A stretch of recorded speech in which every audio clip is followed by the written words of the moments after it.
Nuestro invitado de hoy decidió estudiar sociología y encontró una carrera que le apasionó. Se define como un rebelde extraño, un rebelde clásico, un ser con la voluntad de conocerse a sí mismo. Y esto no es nada extraño. De hecho, si analizamos su numerología personal, está repleta de números que le definen como un ser consciente, reflexivo, introspectivo y con una gran capacidad intuitiva. Él valora, por encima de todo, ser honesto consigo mismo y valores como el honor y la justicia. Desde su canal, Sociología Mitológica, nos invita a buscar lo universal en lo cultural. Hoy, a lo largo de la siguiente entrevista, vas a conocer cómo llegó a descubrir que la Tierra no es una esfera y los argumentos que para él son más irrefutables. Y también nos comparte su presentación El toroide cósmico. Esta es la presentación que hizo en el reciente evento de Tierra Plana de la ciudad de Buenos Aires. Hoy en Cuestionando lo Obvio es un honor y un placer poder compartir un rato, una reflexión con un acuariano ascendente Capricornio llamado Rafa Currao.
Todos, hoy tenemos a un invitado de lujo.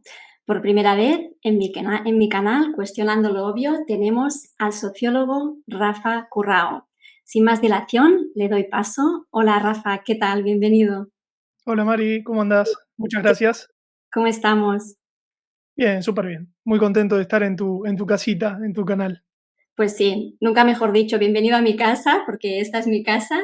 Así que muy contenta de tenerte por fin en el canal. Tenía muchísimas ganas de, bueno, de conversar contigo, de tenerte aquí un poquito, bueno, también en formato más íntimo para poder charlar, conversar y aprender de tus conocimientos. Así que bienvenido.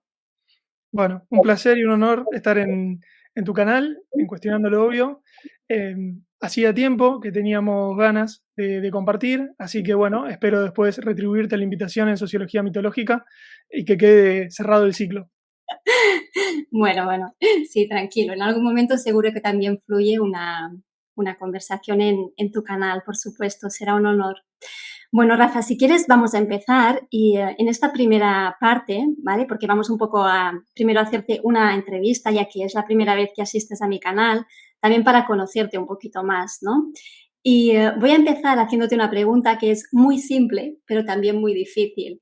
Me gustaría que nos explicaras, que definieras quién es Rafa Currao. Bueno, es alguien que es siendo, en principio. Me gusta pensarlo en una cuestión de gerundio, ¿no? En la acción del ser.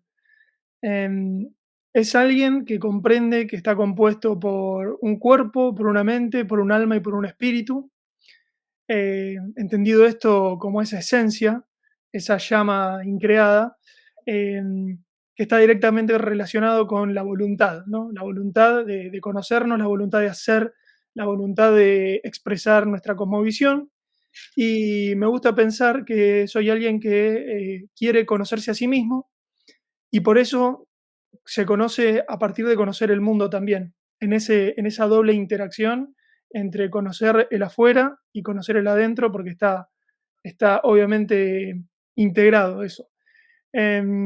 Por otro lado, ya yendo a cuestiones más de esta vida, vamos a decirlo, em, Soy licenciado en sociología, soy argentino, oriundo de la ciudad de La Plata, que es la ciudad de la provincia, la capital de la provincia de Buenos Aires.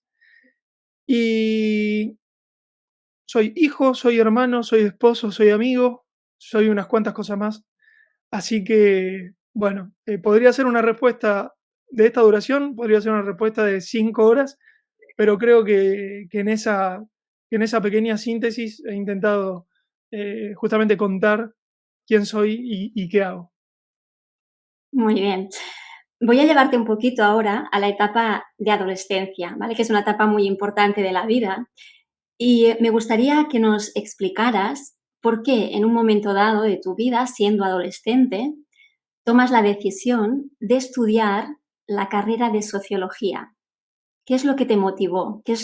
¿Cuál fue un poco el motivo, ¿no? Que de todas las carreras universitarias que podías elegir, decidiste precisamente esta, la de sociología.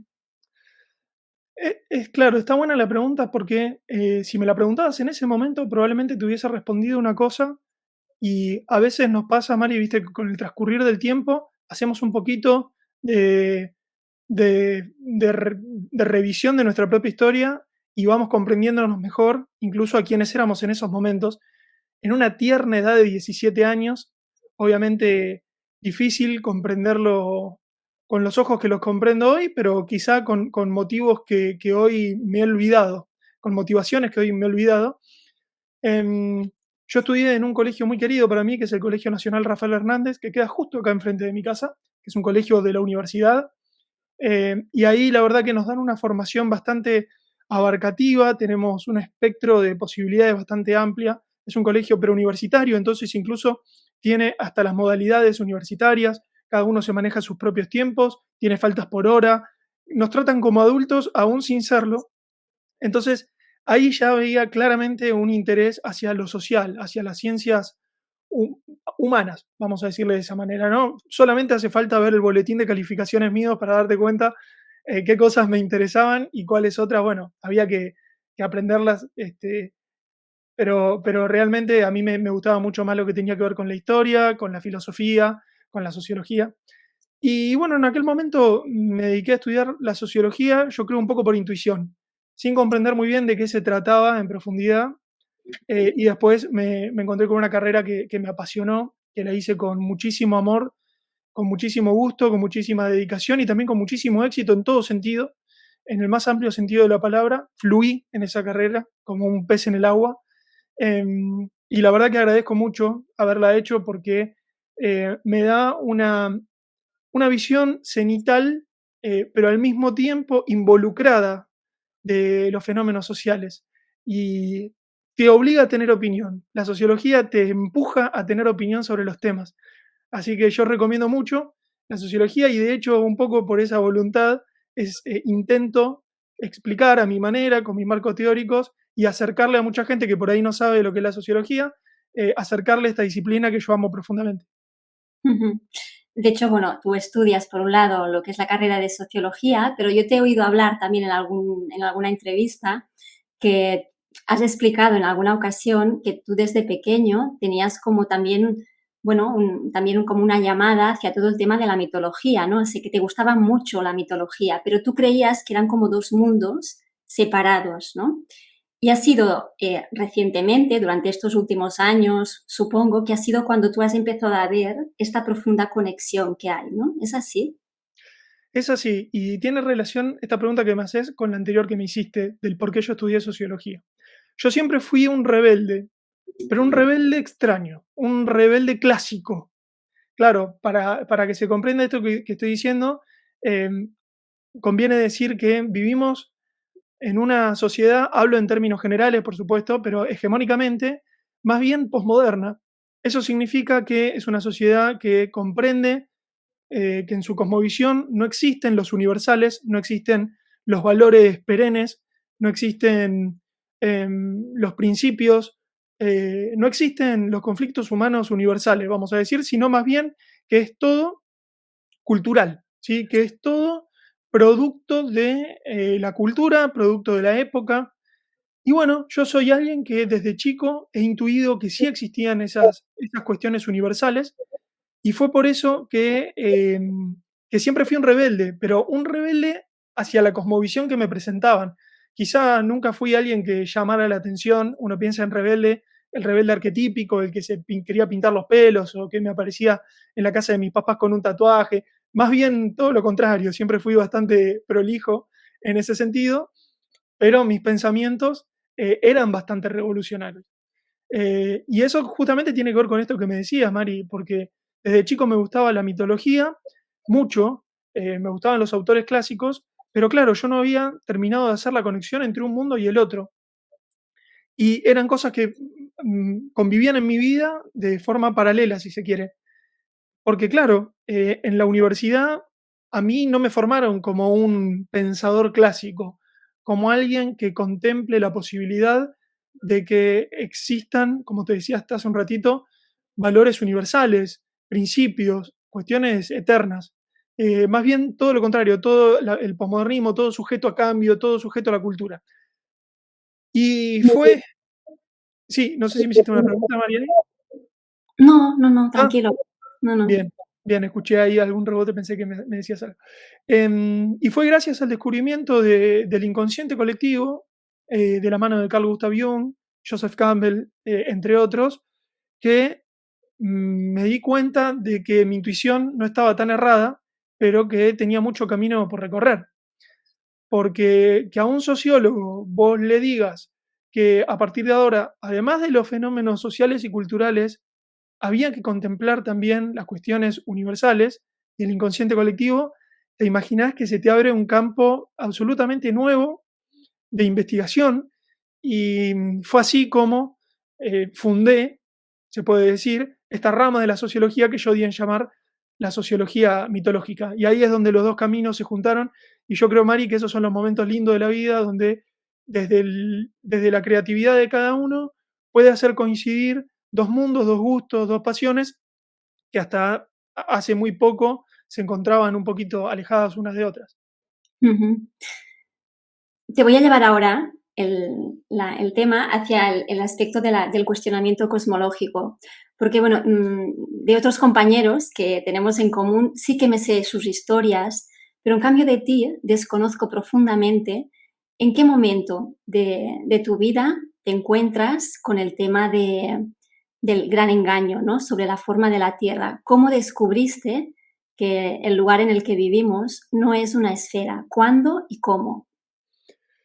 Bien, yo ya venía preparado porque a mí siempre me gustó mucho la fantasía, la ciencia ficción, quizá porque comprendía que era muy chico el mundo que a mí me presentaban.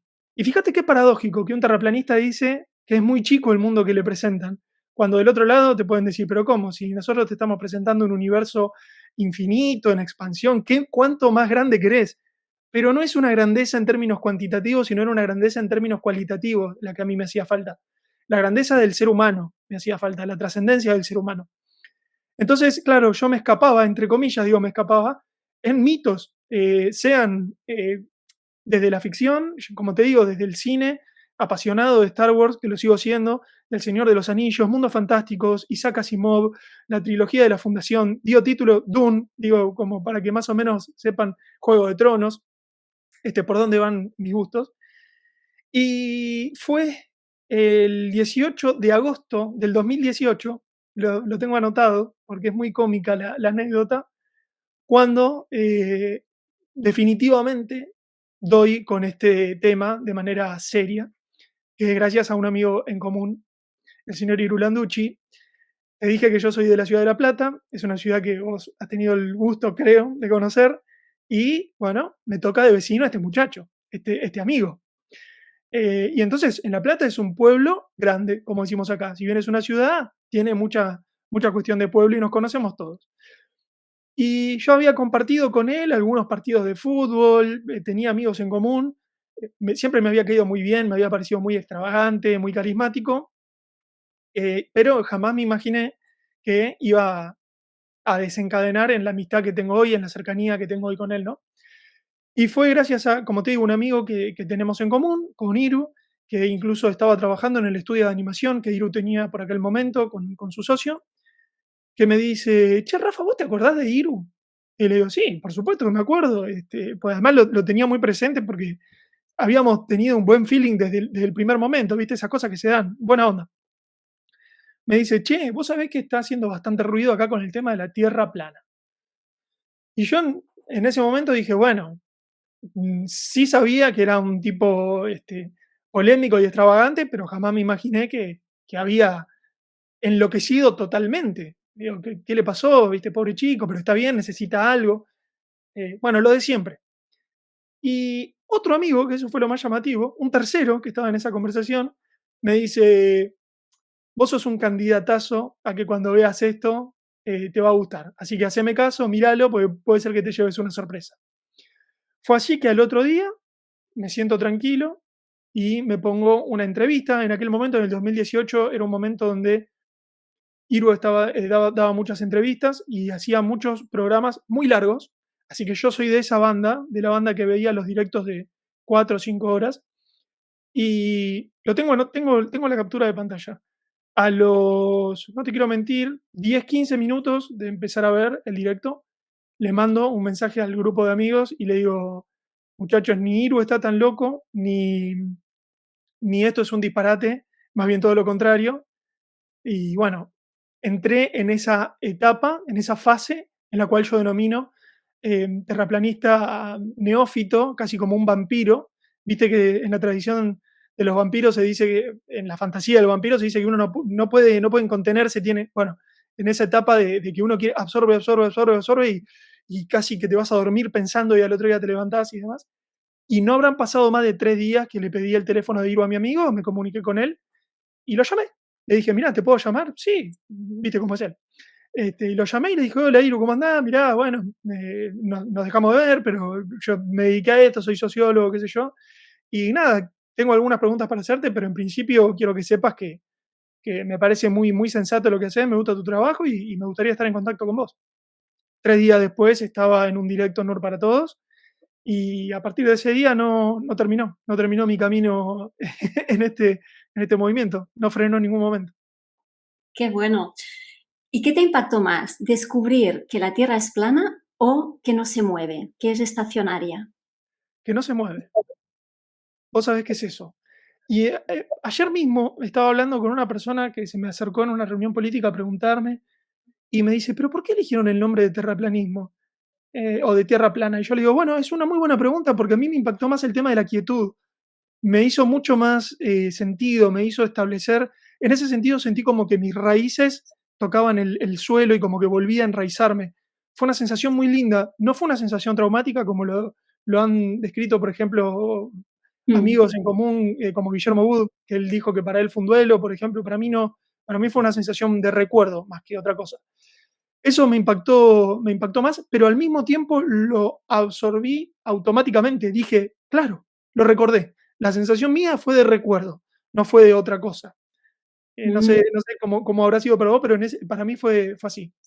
Sí, sí, qué interesante. Comparto esto que acabas de decir, porque yo también pude vivir con mucha rapidez esta sensación que acabas de describir, la sensación de que recordé algo que ya sabía, ¿no? Fue como conectar con una sabiduría ancestral, con algo que me venía de hacía mucho tiempo, ¿no? Y lo vi con mucha claridad también. A mí la experiencia me llegó a través de un sueño, pero conecto mucho con tu descripción. Rafa, Sí, y y una además, pregunta. Perdona. perdón, cierro con esto, y además, como te decía, por mi gusto por las mitologías, no Mm, solamente las humanas, sino las ficciones. A ver, Tolkien escribía sobre una tierra media, una tierra plana y estacionaria, con sol, con todo, pero digamos, salvo las espaciales, pero claro, que tienen su simbología por detrás, tienen su mito por detrás. El resto, cuando conoces las tradiciones nórdicas y griegas, sobre todo la griega, que era la que yo más conocía, absolutamente lógico era todo, como que encajó. Y te sumo una cosita más que tiene que ver con que mi familia es familia de astrólogas. Tengo mi abuela y mi tía astróloga. Entonces, yo siempre creí en la astrología porque, por una cuestión de experiencia, a los golpes, vamos a decirle, porque lo veía y funcionaba, para mí era fenomenológico, pero no comprendía cómo era posible que un planeta que estuviese a no sé cuántos millones de años luz pudiese tener algún efecto real en nosotros. Y eso a mí siempre me había hecho como un cortocircuito. Entonces, Es un segundo que está por fuera del tiempo cronológico, donde las piezas se encajan y se Ujú. presentó ahí un mosaico y ahí no hubo más dudas. Qué bueno, sí, sí. Yo sé que eres acuario, eres acuariano como yo, y como acuariano sé muy bien que, bueno, y también como sociólogo, que a ti te gusta, bueno, pues no solo centrarte en el árbol, sino en el bosque entero, ¿no? Mirar las cosas siempre con mucha perspectiva. Así que me gustaría mucho saber, Rafa, porque creo que eres de los seres dentro del movimiento que seguro que tienes como una visión más clara. em, ¿Hacia dónde crees en lo colectivo? ¿Hacia dónde crees que va el movimiento tierra plana, ¿no? O hacia dónde tendríamos que ir, ¿no? ¿Hacia dónde tú crees que deberíamos poner el foco?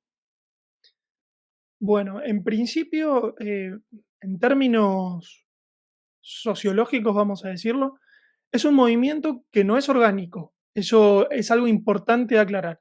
¿Qué significa eso? Significa que es un movimiento que no está basado en ninguna doctrina ni en ningún dogma. Esto no es ni mejor ni peor, es una descripción. Naturalmente, eso genera que rápidamente, desde su nacimiento, porque sigue siendo un movimiento muy joven, podemos ponernos de acuerdo que desde el año 2015, más o menos, que entra nuevamente en el tapete la cuestión bueno, del debate cosmológico. Entonces, creo que podemos acordar en que es un movimiento muy joven y que es muy natural lo que está sucediendo con el movimiento Tierra Plana. Todo lo que tenga el sufijo ismo implica que se trata de un movimiento y de un movimiento político, por más de que a muchos esa palabra les remita algún trauma o algún sinsabor, porque claro, todos los que pertenecemos a este movimiento, de alguna u otra manera, somos disidentes de algo, nos alejamos bastante de lo establecido. Entonces, cuando nos hablan de política, obviamente el enlace cultural es muy fuerte y pensamos en los políticos o en los ministerios, y en realidad la política es un paradigma universal humano. Entonces, lógicamente lo que empieza a suceder es que hay un movimiento que se origina por el redescubrimiento científico en principio de la forma de nuestro suelo, pero eso es muy poco.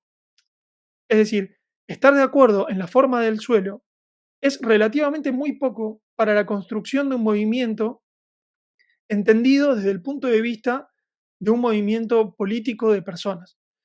Entonces, ¿hacia dónde va? Va a ir hacia donde cada uno quiera llevarlo. Y eso implica muchas cosas.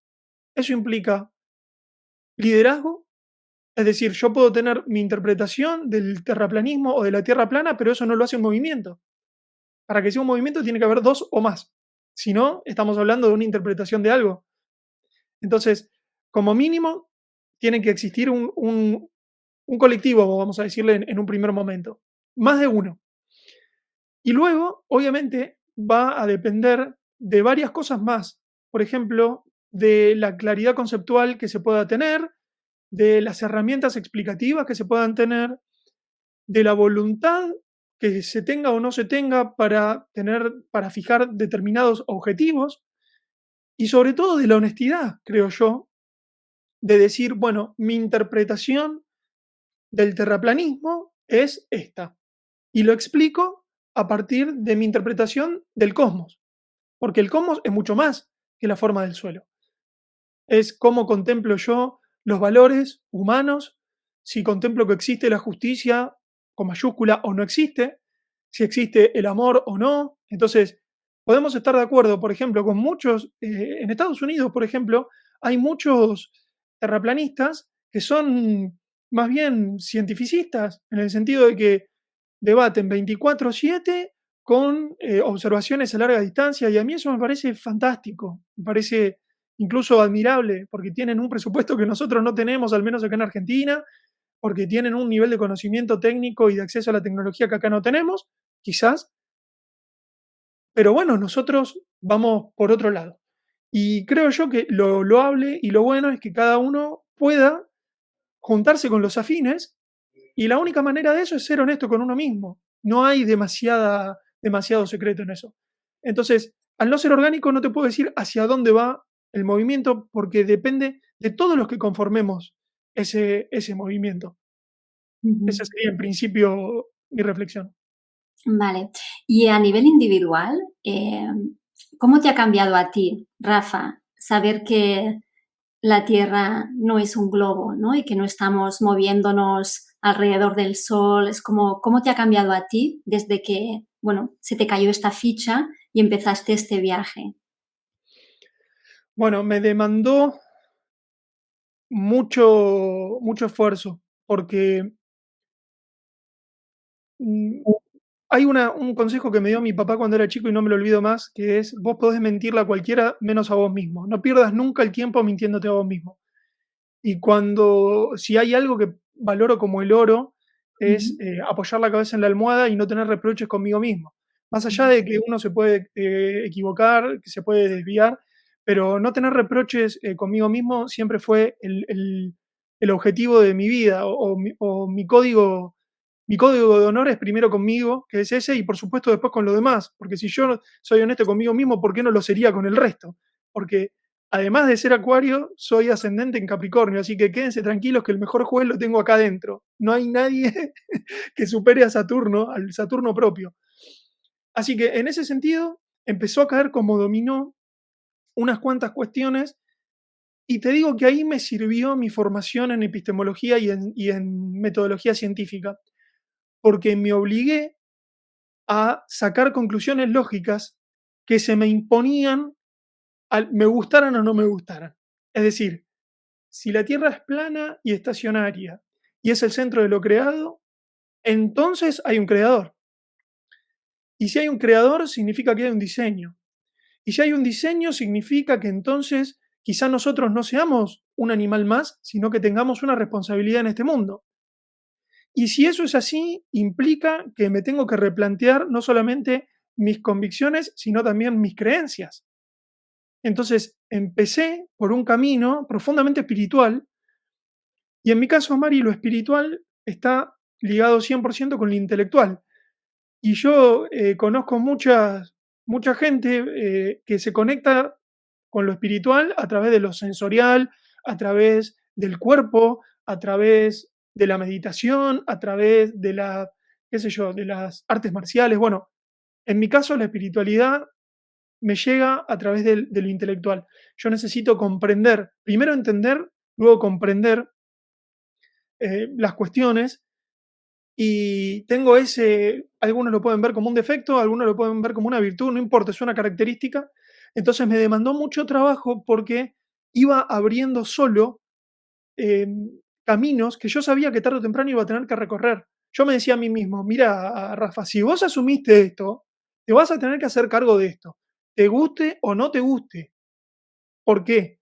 Porque, conozco, de epistemología, y la lógica se ordena de esa manera, el pensamiento racional se ordena de esa manera. A entonces B, B entonces y así.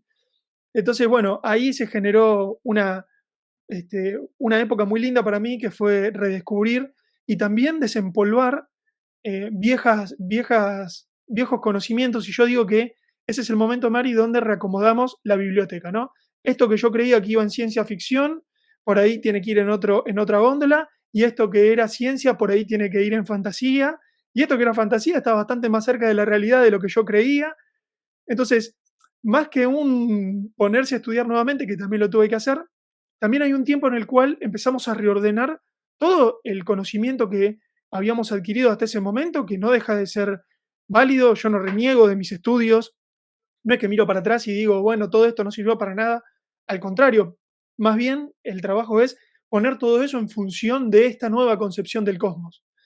Así que bueno, empecé un camino que por supuesto sigue, que me llevó a replantearme los 4 paradigmas universales del ser humano, ¿no? Que son la religión, la política, la economía y la ciencia.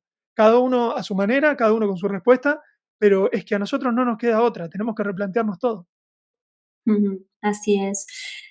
Bueno, ya sabemos, obviamente, que la ciencia no busca la verdad, ¿no? Y en la charla que, por ejemplo, disteis en Buenos Aires, creo que fue la de Buenos Aires, que luego hablaremos de la presentación que hiciste, que fue excelente, me encantó. Hubo un momento de esa charla en la que tú dijiste que en ciencia la excepción no confirma la regla, sino que la destruye, ¿no? Sí, Creo que es una de las frases que mejor definen, cómo trabaja la ciencia, ¿no? claro, y además ahí entra el laberinto cultural, ¿no? Quizás en esto nos pudiese ayudar Daniel Márquez, que estudia muy bien la cuestión de las palabras, pero hay que definir muy bien a qué nos referimos cuando hablamos de ciencia, porque quizá cuando yo hable de ciencia, alguien del otro lado interprete que estoy hablando, por ejemplo, de la institución académica, o quizás alguien crea que yo estoy hablando de un consenso, o quizás comprenda que yo estoy hablando de los científicos. Y vos mejor que nadie, Mari, conocés el doble filo que puede tener el lenguaje, ¿no? Puede abrir puertas, pero al mismo tiempo puede cerrar muchas otras. Ujú. Entonces, cuando yo hablo de ciencia, no solamente que hablo del paradigma del saber, ¿no? De esa característica humana de saber y aplicar el conocimiento, sea en tecnología, sea en procedimientos, sea en lo que sea, sino también del método científico. El método científico, ese es el que es un consenso. Ahí está un poquito la trampa lingüística. El consenso no es el fruto de la ciencia, que todos tenemos que aceptar a pie de juntillas lo que diga alguien que tiene un guardapolvo blanco. ¿Sí? Eso no es la ciencia. Lo que es un lo que es un consenso es el método que se utiliza para que todos podamos comprender si se trata de un argumento científico o no. Y esto es así, son las reglas del juego para vos, para mí, para Neil deGrasse Tyson, para Quantum Fracture, para Einstein, para cualquiera, esas son las reglas científicas, del método científico. Y saber eso es muy incómodo en una conversación, porque claramente vos podés decir, mira, yo respeto mucho tu opinión, pero esto que vos me estás diciendo no pertenece a la ciencia. Esto que vos me estás diciendo es o una afirmación de tu ideología política o una afirmación de tu creencia religiosa, pero de ninguna manera podés hacerlo pasar como una verdad eh, objetiva y trascendente. Y creo que nosotros nos hemos pulido mucho. El tema es que no nos damos cuenta, creo yo, del avance que hemos tenido eh, en refinamiento de muchas cosas, y por eso es tan incómodo hablar con terraplanistas, porque tienen opinión de todo, pero al mismo tiempo se han formado, entre otras cosas, en algo tan importante como es el conocimiento del método científico.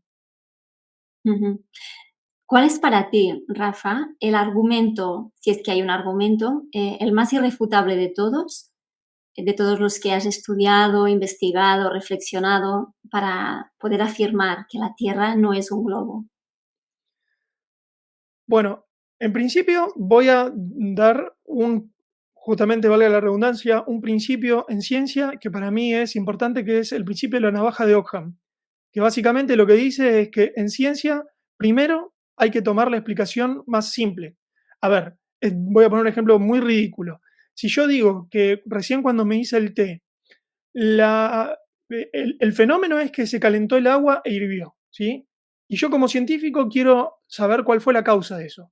Y en vez de empezar por averiguar si no fue que el calor de la hornalla generó, el hervor, mejor voy a empezar por investigar si la presión atmosférica y la humedad no generaron las condiciones, ¿me explico? Es decir, primero lo obvio, primero lo evidente a los sentidos, que son los protagonistas de la ciencia.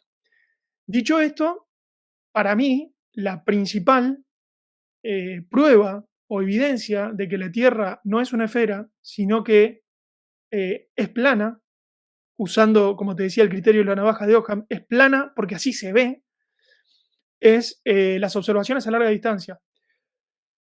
A mí me resultó muy fuerte los experimentos del ingeniero civil J. Toller, que en tu canal ha pasado este argumento, entiendo muchas veces, pero es este hombre que es un ingeniero civil que viaja en Estados Unidos mucho por su trabajo y pone un lente infrarrojo a la cámara y le permite triplicar la predicción del globo, es decir, la predicción oficial es que el horizonte debiera estar a 367 kilómetros a la distancia del observador, un observador a 10 kilómetros de altura. Estamos hablando de un horizonte físico, ¿sí? Y sin embargo, el tipo pone un lente óptico y ve, triplica o mucho más, creo que llegó a superar los 1200 kilómetros. Eso cuando uno lo transcribe en el modus tollendo tollens de la ciencia, significa esto. La premisa A es la Tierra, por las medidas que tiene, debe tener el horizonte a 367 kilómetros para un observador que se encuentra a 10 kilómetros de altura. Premisa B, luego de la observación, el horizonte no se encuentra a 367 kilómetros de altura, sino que continúa. La conclusión de la premisa C es no A. ¿Me explico? Y A habíamos dicho que era que el horizonte tenía que estar a esa distancia. Para mí es epistemología 1.1, no hay demasiado que decir al respecto. Y mucho menos cuando uno escucha los argumentos oficiales que se supone que tienen que explicar ese fenómeno, y empezamos a hablar en cuestiones de hologramas, y ahí es donde yo te decía, che, pero los hologramas eran los de Star Wars. Eran cuando R2D2 le avisaba a la princesa Leia que habían raptado en el inicio de Una Nueva Esperanza, que la habían raptado. Entonces vos decís, pero los hologramas yo lo había visto en George Lucas, y ahora me lo estás hablando en ciencia. Bueno, no, lo que pasa es que se le van. Bueno, empezamos con todas esas cuestiones. Te diría que esa, la observación a larga distancia, y para mí otra que es muy fuerte también, es la cuestión de la ley de presión de gases, ¿no? La termodinámica. Es decir, no puede existir presión de gas sin que exista un contenedor. No, bueno, lo que pasa, y ahí viene la gravedad, ¿no? La magia de la gravedad, pues sí, está bien, bueno, pero hay un vacío infinito medido en Thor, que es la magnitud del vacío, que debiera succionar absolutamente, o sea, sin un contenedor no es posible. Y si lo querés demostrar, demostrarlo en laboratorio. No quiero confiar en vos, no me interesa confiar en los santos de los guardapolvos del CERN. No quiero que me lo demuestres en un laboratorio. Entonces, bueno, creo que entre esas dos se hace bastante complicado continuar con la creencia de que vivimos en un globo flotando en el vacío. Ujú. Sí, sí, comparto tus argumentos y añadiría un tercero que creo que también tenemos en común, ¿no? Que es un poco esta mirada hacia atrás para corroborar que los antiguos, como dice Padma, sabían que la Tierra era plana, ¿no? Creo que este también es un tema muy importante. Yo, por ejemplo, en mi canal he hecho mucha incidencia en el tema pues de todo el conocimiento védico, de la cosmología védica, porque creo que es como muy revelador, ¿no? Y es muy impactante cuando empiezas a investigar y te das cuenta de que, bueno, que los antiguos, como dice Padma, sabían que la Tierra era plana, ¿no? Creo que es muy importante hacer ese trabajo de dedicarle tiempo, porque no es algo que puedas absorber de manera rápida. Necesitas tiempo, necesitas paciencia, perseverancia, y es un tema muy profundo que no es fácil de entender. No nos han educado para ello, pero bueno, la información ya está. Es como que solo requiere por tu parte la voluntad de ponerte a investigar y a estudiar, ¿no? Y de hecho, todo el tema de la cosmología y de la cosmogonía, yo sé que tú haces también muchas reflexiones en este sentido, y si quieres ahora lo podemos ir ya enlazando con esta presentación que hicisteis en Buenos Aires y también en Chile, en el evento reciente de Viña del Mar con Dani Márquez, donde hablasteis del toroide cósmico y de esas cuatro tierras, ¿no? De la tierra plana, de la tierra esférica, de la toroidal y de la hueca, ¿no? Que al final entender estas cuatro tierras te permite comprender esta visión holística e integral, ¿no? Del lugar en el que vivimos. Sí, claro que sí. Y yo creo que también te tomo el argumento porque es uno de los más importantes para mí, porque también otra cosa que descubrí fue la cantidad, y esto es muy curioso, la cantidad de coincidencias y casualidades que deben aceptar los heliocéntricos, eh, de forma caprichosa. Es decir, es absolutamente paradójico que alguien que crea en un universo en expansión pueda aceptar la premisa de que sí, desde Tierra el Sol y la Luna tienen el mismo tamaño, pero es por la casualidad cósmica de que el Sol es 400 veces más grande que la Luna y se encuentra 400 veces más lejos. Yo invito a que en su casa agarren una hoja y empiecen a escribir eso en probabilidad y no le va a alcanzar los ceros. Como esas muchas, por ejemplo, y esto se los agradezco a los hermanos Barea, el logo que ellos tienen de Cassini, ¿no? El dibujo, el mandala de los astros visto desde tierra, cualquiera que tenga sentido común tiene que decir, ¿cuáles son las posibilidades de que se dibuje esto?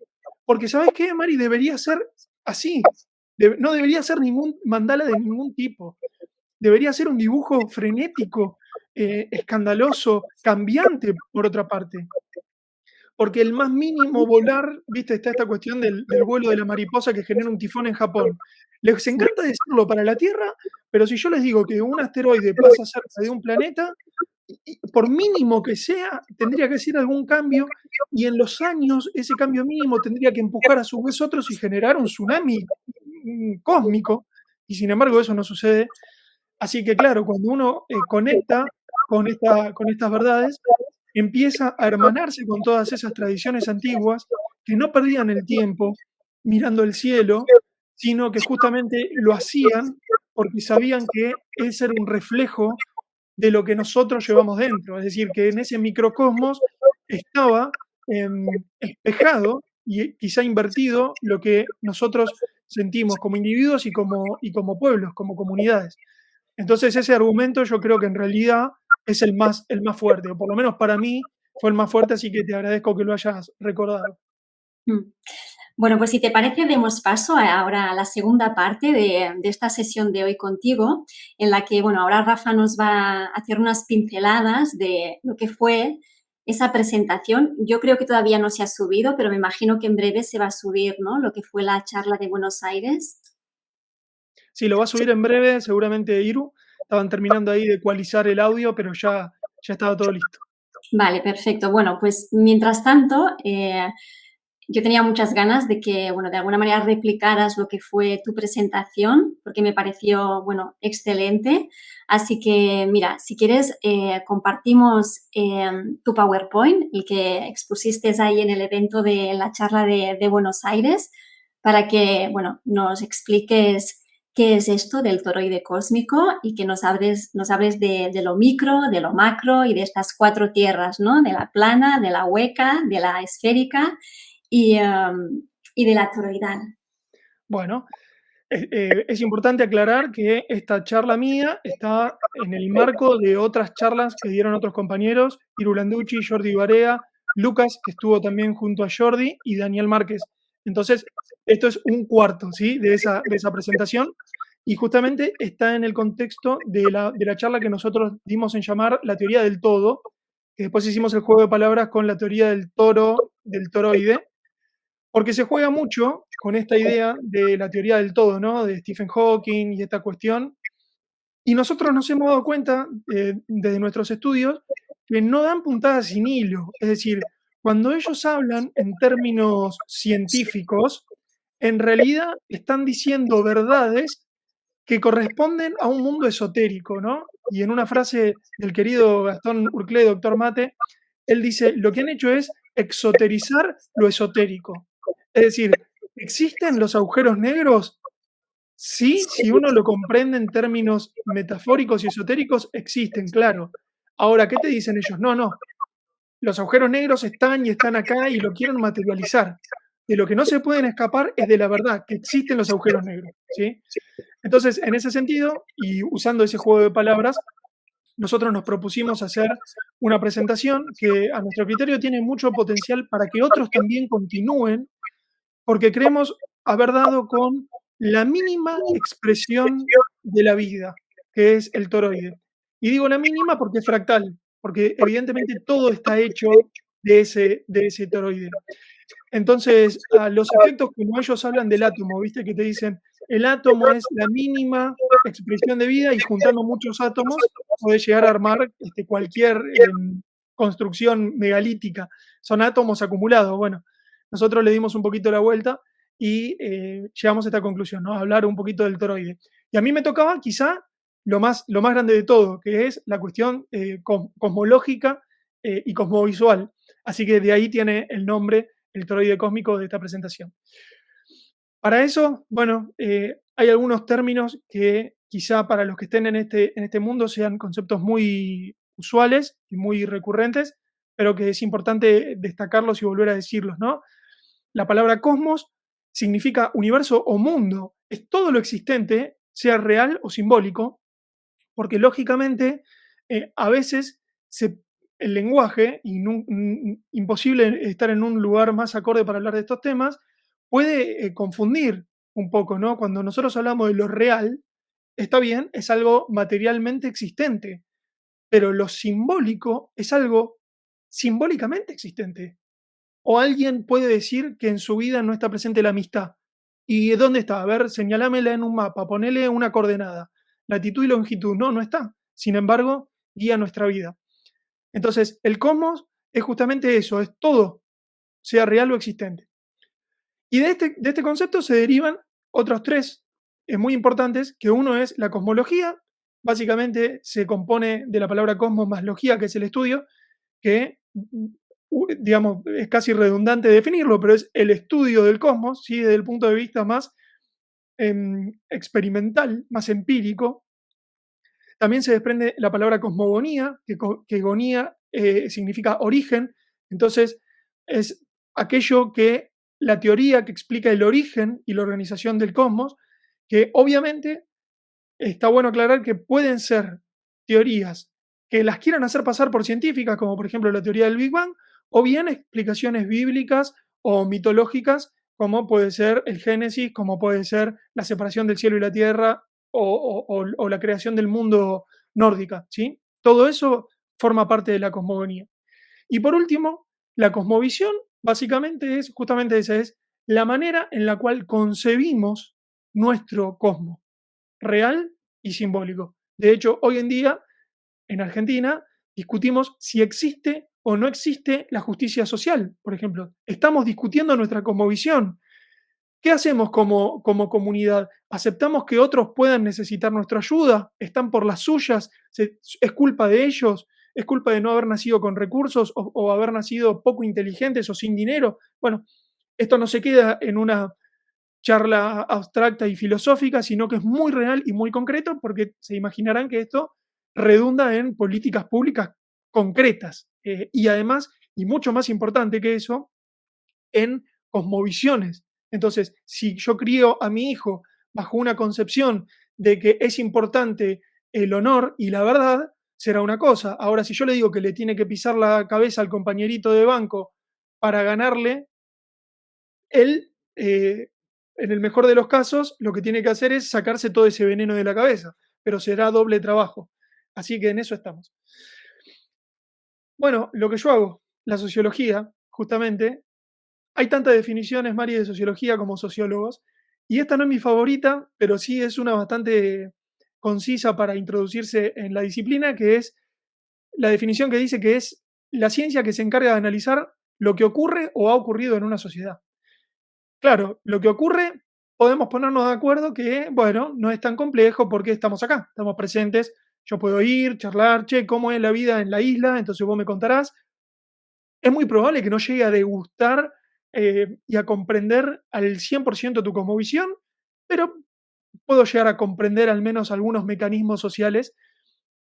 Ahora, la cosa se pone un poco más compleja cuando salimos de Occidente y queremos hacer lo mismo, no sé, en Shanghái. Bueno, Shanghái es bastante occidental, vamos a poner en, no sé, en el Tíbet, no sé, por decir algo.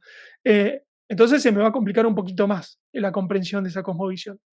Ahora, ¿qué pasa cuando nos vamos para atrás? Podemos comprender cómo vivía alguien en el año 800 Cristo, en el año 0, 10, 1000 o incluso 1910. Bueno, esos son los desafíos que tenemos en la sociología. Y acá entra mi versión de la sociología, que por supuesto hasta ahora soy el único que ha dicho que es un sociólogo mitológico. Sigo esperando colegas que se animen a aceptar esta categoría. Pero bueno, a veces es lindo ir, como yo digo, ¿no? Con un machete en la jungla Mm. no tenés tutores, ni maestros, ni guías, pero tampoco tenés gente que te diga, che, esto me parece que no está tan bien. Eso es lo que tiene de linda las ciencias sociales, ¿no? Que no Claro, le quita rigurosidad. tú vas abriendo camino, Rafa. Con un machete, ¿no? Como puedo. Bueno, por supuesto, cuando digo esto, no digo que no tenga, procuro tener la rigurosidad, la metodología, pero en las ciencias sociales es bastante difícil que alguien te diga, eso no es verdad. A lo sumo, alguien podrá aportar su propio marco teórico, ¿no? Entonces, la sociología mitológica, en breves palabras, es el estudio de lo universal en lo cultural, ¿sí? Partimos de esa premisa, que existen cuestiones culturales, pero que también existen cuestiones universales. Entonces, si yo me puedo acercar al universal de la otra sociedad, es un puente que se tiende entre dos seres que quizás se encuentren a años o décadas de distancia de existencia. Muy bien, para graficar un poquito, cuando hablamos de cosmología, esto es algo que a mí me ha pasado como terraplanista y me resulta bastante incómodo, que la gente se queda solamente con la cuestión de la esfera, y en realidad nuestra cosmología implica bastante más que eso. Vamos a decirle nuestro barrio, como le gusta decir a José Edelstein, que es nuestro sistema solar, ¿no? Entonces, no es solamente, te diría, Mari, si vos me decís, elegí una de los dos, elijo la de la derecha. ¿Por qué? Porque acá de lo que se habla es que la Tierra, es decir, nuestro hogar, es un planeta más. ¿Sí? Esa es la importancia que yo creo que tiene la cosmovisión heliocéntrica. No tanto la forma, sino eh, l- la pérdida de la unicidad, de la característica de único que tiene nuestro mundo respecto a otros posibles. Así que un poco eso es para aclarar, cuando hablamos de cosmología también hablamos del sistema solar, ¿sí? Al menos de la oficial. Ujú, claro. Bueno, y aquí te puedo aportar un poco también recordando lo que fue mi charla de Chile, que de hecho el tema es que no somos un planeta, Exacto. no somos un planeta. Claro, cuando dices a la gente que no somos un planeta, la gente no lo entiende, pero cuando has estudiado todo lo que hay detrás de esta imagen y sabes que esto no es así y que de hecho no podemos ser un planeta, porque también estudiando la etimología, ¿no?, de la palabra planeta comprendes muy bien que no somos un planeta. Pero bueno, este es otro tema. Perdona, sigue, sigue. No, es que es el mismo tema. Está muy bien el aporte, porque claramente no somos ninguna estrella errante. Estamos bien, bien firmes. A mí me gusta hacer esto. Yo he dado algunas clases en colegios secundarios, en la universidad también, y me gusta plantear esto de, bueno, a ver, ¿qué es una cosmovisión, no? Y tiendo a preguntar. Y hay muchos que rápidamente reconocen la cuestión de la Pachamama por la estética, por la geografía, por las vestimentas. Entonces, bueno, digo, sí, es cierto, es la Pachamama, pero hablemos un poquito más de qué significa esa cosmovisión andina. Vale. Si No, sí, perdona. Exactamente, acá estamos. Entonces, bueno, empieza esta cuestión de analizar a las cosmovisiones, eh, planteando este ejercicio de hacerlo desde la sociología mitológica, ¿no? Yo les pido que nos acompañen en este recorrido, eh, adoptando por un rato la idea, la propuesta, ¿no?, del marco teórico, que es, como dije hace un ratito, encontrar lo universal en lo cultural. Ahora vamos a ver cultura y vamos a ver si de eso podemos destilar algo universal. Bueno, vemos justamente los tres planos del mundo inca, que yo justo ahí los separo para que se vea bien y para hacer la comparación con las cosmovisiones que vendrán a continuación. Básicamente tenemos tres mundos. Tenemos el mundo de los dioses, el mundo de los hombres y el mundo de los muertos. Entonces, la Pachamama no es solamente el suelo, la madre tierra no es solamente el cielo, el suelo, sino que es el cosmos entero. Son los tres niveles, los tres mundos, pero además es lo simbólico que está dentro de esa representación pictórica. Porque ahí tenemos huesos, y uno podría decir, ah, bueno, huesos. No, es el mundo de los muertos. Tenemos un cóndor volando en lo alto, tenemos un sol y una luna, estrellas, ¿sí? Entonces, esa es la cosmovisión entera, ¿no? Todo eso junto, no solamente el suelo. Cuando hablamos de Pachamama hablamos de todo. Ujú. Vamos a ver algunos ejemplos más de cosmovisiones. En este caso, me gusta mucho esta representación porque es bastante diferente. Hay un ser humano más protagonista, ¿no? En la cosmovisión egipcia, pero tranquilamente se pueden ver también, obviamente, estas tres niveles, estos tres mundos. El mundo de los dioses, con esa noche estrellada en forma de mujer.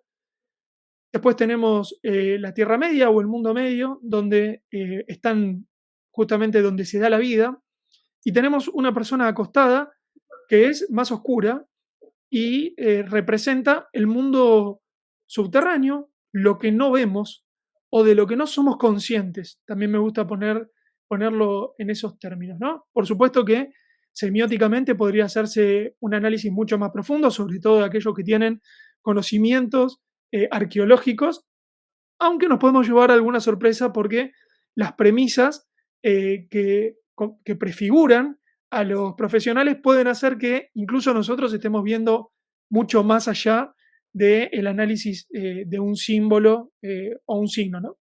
Ujú. Tenemos otro ejemplo que es la cosmovisión nórdica, este árbol llamado Yggdrasil, donde nuevamente tenemos tres mundos. Ellos literalmente hablan de la Tierra Media, Midgard, y luego tenemos la copa del árbol, que sería el mundo de los dioses, ¿sí? Donde están, no me va a salir ahora el lugar que le construyeron los gigantes a Wotan, a Odín, pero bueno, está ahí.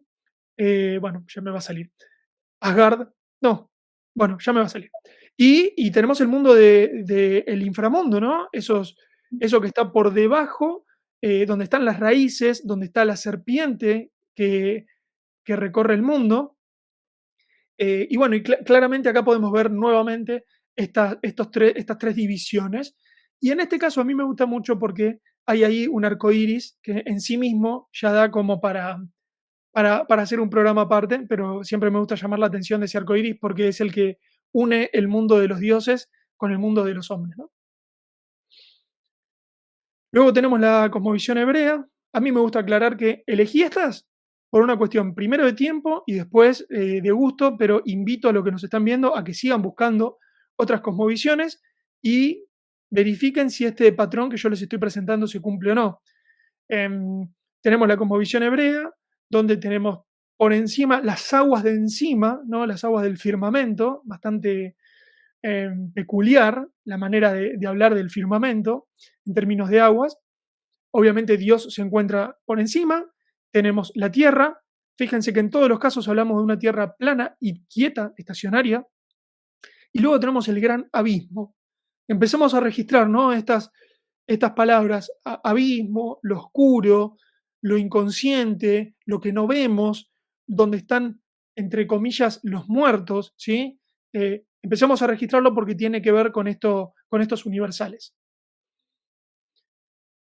Tenemos a los amigos griegos, no puede ser de otra manera. Los occidentales tenemos muchísimo de la tradición helénica, grecorromana si se quiere, y de nuevo, arriba, el cielo olímpico, ¿sí? Donde Padma lo explica muy bien, donde se encuentran no solamente las constelaciones, sino los dioses, que justamente son esas estrellas errantes, esos planetas que pareciera ser que tienen cierta independencia, pero cuando uno avanza en el libro se da cuenta que están presos de sus propios argumentos también, esos dioses arquetípicos que no pueden evitar ser quienes son y que de determinada forma envidian al humano por su libre albedrío, por poder dejar de ser arquetípico, ¿no? Esto es muy interesante en la tradición griega. Volvemos a ver una tierra plana estacionaria, en este caso circular también, rodeada de agua, eso también es muy interesante, y un infierno o un Hades, ¿sí? Que es el infernos, lo que está debajo nuestro. Y a mí me gusta en esta presentación, antes de pasar a la siguiente, siempre hacer la aclaración de que es muy llamativo que justo en este momento, en esta época, en esta cultura, tírenlo unos siglos para atrás, pero se comprende el punto, seamos los que tomamos al infierno como algo, como una definición, como un carácter peyorativo, ¿no? Entonces el infierno es algo malo, es algo indeseable. Bueno, hasta donde yo sé, algo perfecto por definición tiene que ser bueno y malo. Tiene que ser luminoso y oscuro, tiene que ser ético y estético, tiene que ser potencia y acto. Si no, no es perfecto. sino es armónico.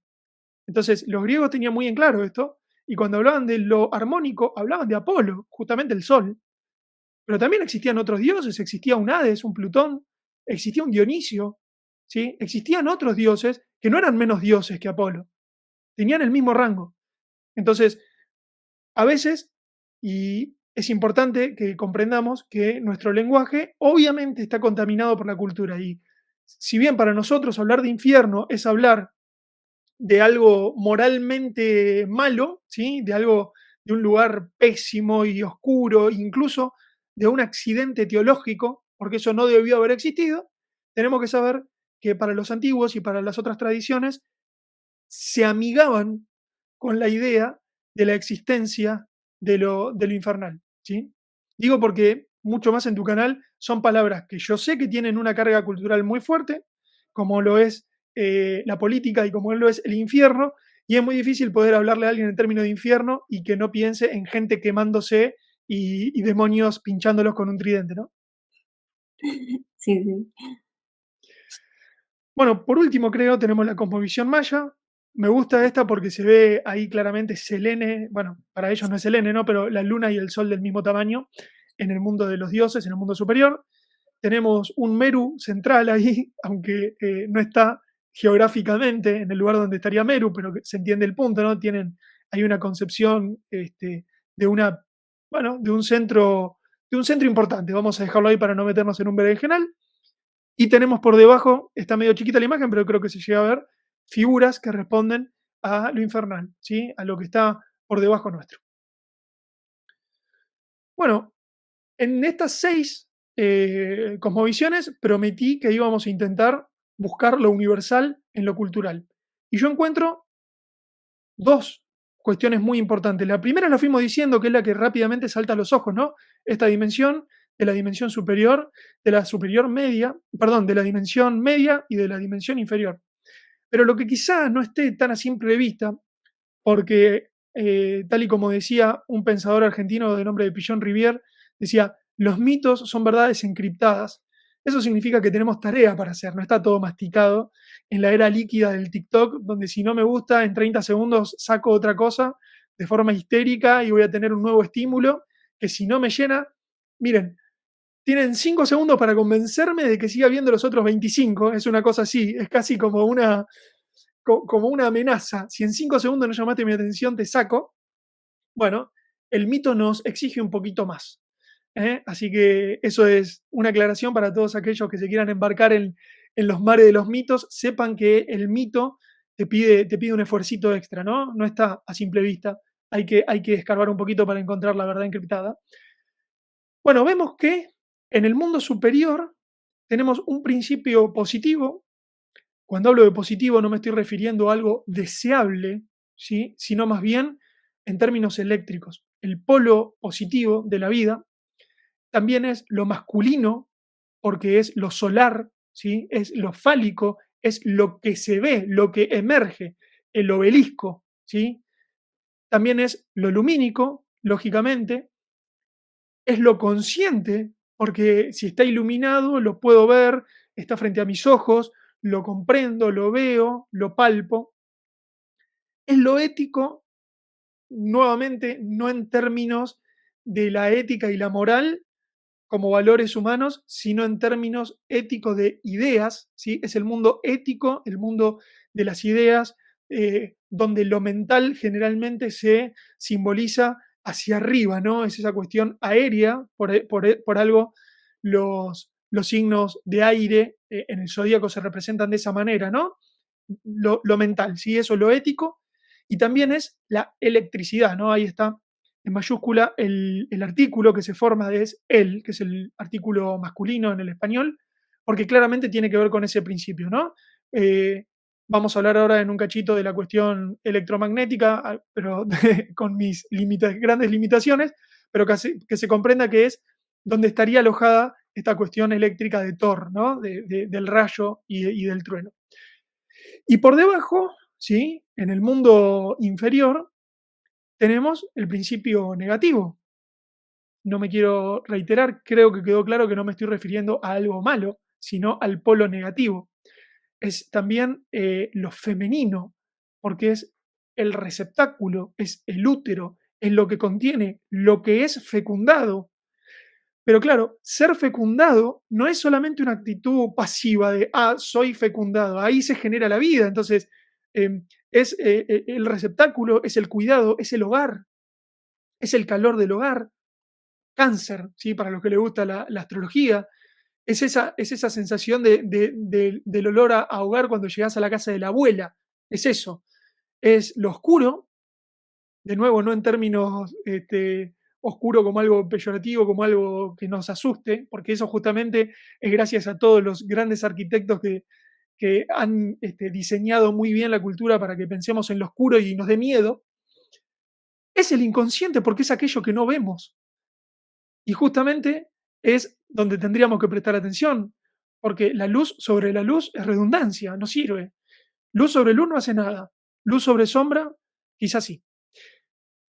Es el mundo estético, es el mundo de las formas, es donde la idea se corporiza, es el cómo. Si podemos decir que el mundo superior es el qué, el mundo inferior es, ok, pero ¿cómo? ¿Sí? O sea, vos me hablás de amor, pero ¿cómo amo? Platón. A mí me queda muy claro el amor, sí, bien, pero salí a la calle y me enamoré de una mujer. ¿Y la teoría? ¿Qué hago con la teoría? ¿Cómo amo? Bueno, ese es el principio estético, el mundo de las formas y de lo sensible. Y también es el magnetismo, ¿no? Obviamente las primeras dos letras están resaltadas porque tiene que ver con esa idea maternal, receptiva, cuidadora, formadora de hogares. Y lo más interesante es que en el medio, en la Tierra Media, es donde estos dos principios se juntan, pero no se tocan, y es donde se da la vida. La vida se da entre el principio masculino y el femenino, entre el polo positivo y el negativo, entre lo lumínico y lo oscuro, entre lo consciente y lo inconsciente, entre lo ético y lo estético, y entre la electricidad y el magnetismo sucede la vida. Los seres humanos viven en todas esas cosmovisiones en una tierra media. No viven ni en el mundo de los dioses, ni tampoco viven en el infierno. ¿Sí? Así que, de todas estas cosmovisiones, desde la sociología mitológica podemos decir que encontramos dos universales. Por un lado, las tres dimensiones y por otro lado, estos dos principios que son los generadores de vida. Impresionante, Rafa. Aporte, ¿eh? Aporte. Mira, de hecho estaba pensando, creo que fue Dani, en el momento en el que estabais hablando de, bueno, vuelvo a la imagen anterior, de estas tres dimensiones, ¿no? De todas las cosmologías antiguas. Corrígeme, si fuiste tú o fue Dani. Bueno, uno de los dos, hubo un momento en el que explicasteis que, de hecho, lo que han hecho con la Tierra esférica precisamente es unir estas tres dimensiones y con lo cual es matar la chispa de la vida, ¿no? Sí, sí, exacto. No le quiero sacar mérito, pero el comentario fue mío, que me disculpe Dani. No, entre nosotros, entre los cuadrantes no hay derecho de autor, así que no te preocupes. Cada uno Claro, que claro. Claro, sí, sí. que queda más claro esto que decís, quizá con la imagen que viene, porque Vale, tiene que ver, para poner el ejemplo, para que esto que se comprenda, sí, lo puedan ver desde el punto de vista más físico y real, digamos. No es que estas cosmovisiones tienen que ver con algo puramente abstracto, sino que así se genera la vida es electricidad, y la exacto. electricidad solamente es posible, si querés pasar a la siguiente, Ujú. solamente es posible si la placa positiva, que es la de arriba, y la placa negativa no se tocan. Es decir, acá vemos un circuito de corriente continua. ¿Sí? Yo soy sociólogo, no sé cambiar una lamparita en mi casa, así que ténganme paciencia. Esto lo contaba Dani en la charla, pero conceptualmente creo que, que me puedo defender. Tenemos una fuente que ya en la fuente existe el principio positivo y el negativo. ¿Sí? Hay una resistencia y tenemos un capacitor que justamente es esta diferencia que hay entre la placa positiva, que es la de arriba, y la placa negativa, que es la de abajo. Y la energía, la electricidad, se genera entre medio de esas placas. Si esas placas se tocaran, el circuito de corriente continua se rompe, es decir, no se generaría vida.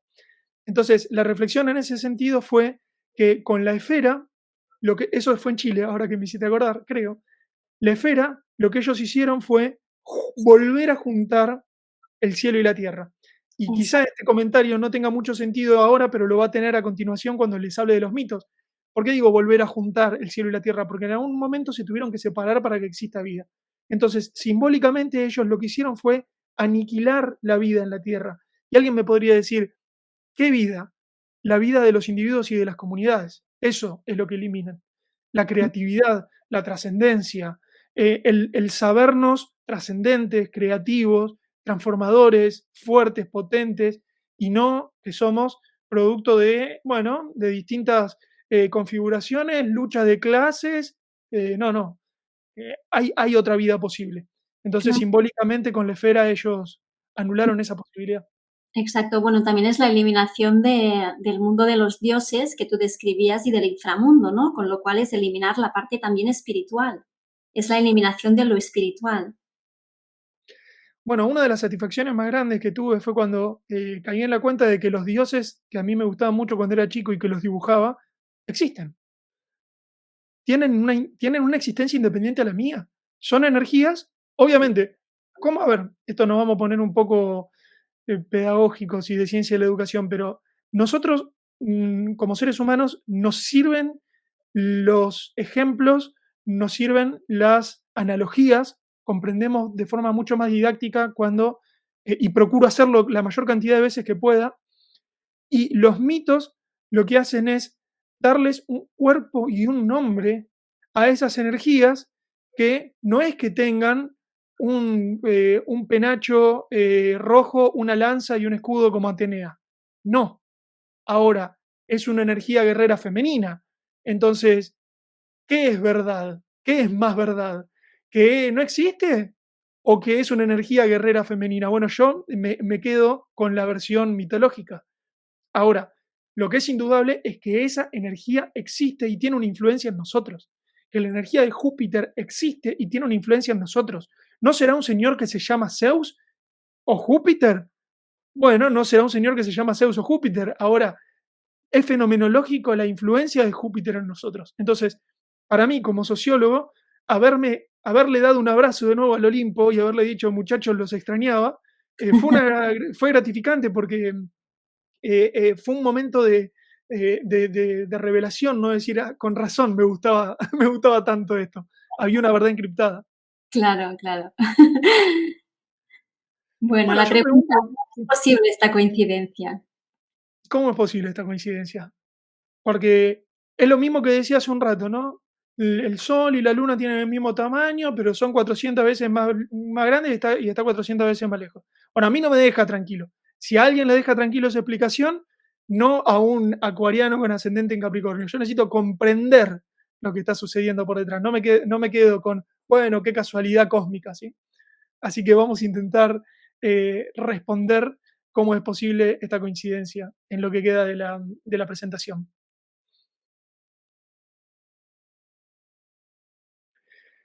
Hay un concepto que es el que yo te decía al principio, que a mí me cambió la vida completamente. No por supuesto, le pegó más de lleno a la parte profesional e intelectual porque tuve que cambiar mis marcos teóricos, que es la de inconsciente colectivo, ¿no?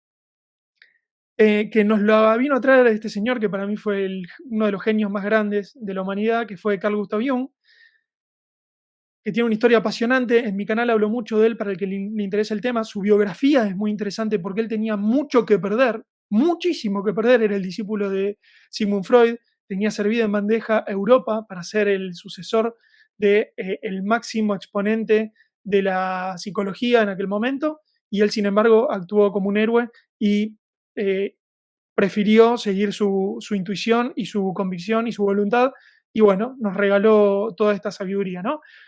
Él distinguió, además del inconsciente individual, un inconsciente colectivo en el que se archivarían las experiencias de la historia de la humanidad. ¿Sí? Descubrió eso. Este inconsciente se transmitía a través de la herencia de padres a hijos. El sujeto se puede poner en contacto con este inconsciente colectivo a través del sueño y a través de la libre asociación. Yo recomiendo todas las lecturas de Jung, pero cuando uno lee el libro rojo, le queda claro que iba bastante en serio con esta cuestión de la libre asociación. Es un libro que se publicó una vez el fallecido, de hecho hace relativamente poco, donde expresa esta técnica e invita, no porque lo haga literalmente, sino para que cada uno de nosotros se anime a hacerlo, ¿no? Pongo un ejemplo claro. Tuve un sueño, me acuerdo de algo, viste que los sueños son escurridizos, parece Hermes, ¿no? Parece mercurial la cosa, cuando lo quiero agarrar se me escapa. Y ¿qué te diría? No te preocupes, de lo que recordás, empecé a escribir y después inventá lo que quieras. Y salen cosas increíbles, así que bueno, lo digo al pasar, con los temas que me apasionan me cuesta bastante no seguir hablando de ellos. Pero si querés, continúa. Y claro, y no fue él, sino un seguidor de él que directamente se encargó de dibujar un mapa del alma. Alma entendido como psique, ¿sí? Claro, ¿qué pasa? El señor Freud vino a decirnos que la psique es solamente la mente. Bueno, Jung le decía, me parece que hay un poquito más en la psique que nuestra actividad mental, ¿no? Obviamente él estaba hablando del alma, ¿sí? Que tiene que ver con esto del micro y del macrocosmos, ¿sí? Bueno, este es lo pongo para que vean que hasta qué punto se ha avanzado en el estudio, que se tienen mapas que, por supuesto, esta es una frase que a mí me gusta mucho utilizar, es una frase mía de cabecera, el mapa no es el territorio. Mi marco teórico no es la verdad de las sociedades, es un reduccionismo, ¿sí? Didáctico para poder comprender algo que en realidad no se presenta de esa manera, como decía. Atenea, sí, probablemente Júpiter no, lo vemos para arriba y no vemos barba, pero si lo grafico de una manera con sus características, me sea más fácil comprenderlo. Incluso miren lo que le digo, como regla mnemotécnica. Yo veo una Afrodita y me doy cuenta de la belleza venusina. Bueno, esto es similar. Los marcos teóricos y los tipos ideales sirven para esquematizar una realidad que es compleja y como seres humanos necesitamos intelectualizarla de alguna manera y estas son esquemas que nos permitan hacer eso. Pero básicamente lo que está demostrando acá es cómo estamos conectados, ¿sí?, al inconsciente colectivo a través de nuestra ánimos, perdón, de nuestra ánima, en el caso de ser hombres, o nuestra ánimos, en caso de ser mujeres, está cruzada esa cuestión medio jameriana también, en la cual, bueno, eso está en contacto con el inconsciente colectivo. A través de símbolos, y eso es muy importante comprenderlo, el inconsciente se expresa a través de símbolos. No va a venir el inconsciente y te va a decir, sí, Mari, ¿sabes qué? Me parece que en tu vida lo que te está faltando es una inversión a largo plazo. No, no, no estaría comunicándose de esa manera con nosotros. El inconsciente hay que aceptarlo, es así, es de esa manera. Hay que saber leer en símbolos y signos. Exacto. Hay que saber leer entre líneas. Sí, y si no nos morimos de literalidad. Y hay Mm, mucho de literalidad y es triste porque justamente hay tanta riqueza ahí que, bueno, está para el que la quiera desencriptar. Entonces esto nos trae justamente a la cuestión del toroide, ¿no? Acá ujú, vemos un toroide que la podemos graficar como el macrocosmos, ¿sí? Donde ya hemos visto esta cuestión de los dos polos que no se tocan. Ustedes tendrían que verlo, den vuelta a la computadora y mírenlo de esa manera, porque en el medio es donde se genera la vida. Pero hay una luz ahí, no se toca nunca, ¿sí? Son dos energías que llegan muy cerquita, pero no se tocan, ¿sí? Y eso genera la vida, ¿sí? Ahí se generan los dos polos. Eso en términos macrocósmicos, pero también en términos microcósmicos nosotros tenemos un toroide que muchos dicen que surge del corazón. Incluso algunos se animan a indicar exactamente dónde. La verdad que a mí no es un tema que me interese demasiado geolocalizar el microcosmos, pero vemos esta conexión de lo macro y lo micro, que es ujú, fundamental para la configuración de la cosmovisión que nosotros presentamos. Para concluir, lo importante conceptualmente de entender es que existe este toroide en lo macro, pero también existe en el micro. Entonces, de esa manera tenemos un secreto de cómo podemos conocernos a nosotros mismos y al mundo, porque podemos ir por un lado o por otro, pero si comprendemos esta conexión, vamos a poder comprender integralmente el cosmos y nosotros en él, ¿no? Que es lo exacto. más importante, creo yo. Sí, sí, sí. Bueno, seguimos. Mitos. Continuamos. Continuamos claro, con los mitos, porque si no, no le puedo hacer honor al nombre del canal. El Exacto. propio, el propio Carl Gustav Jung decía, existe una afinidad entre la mitología y la ciencia.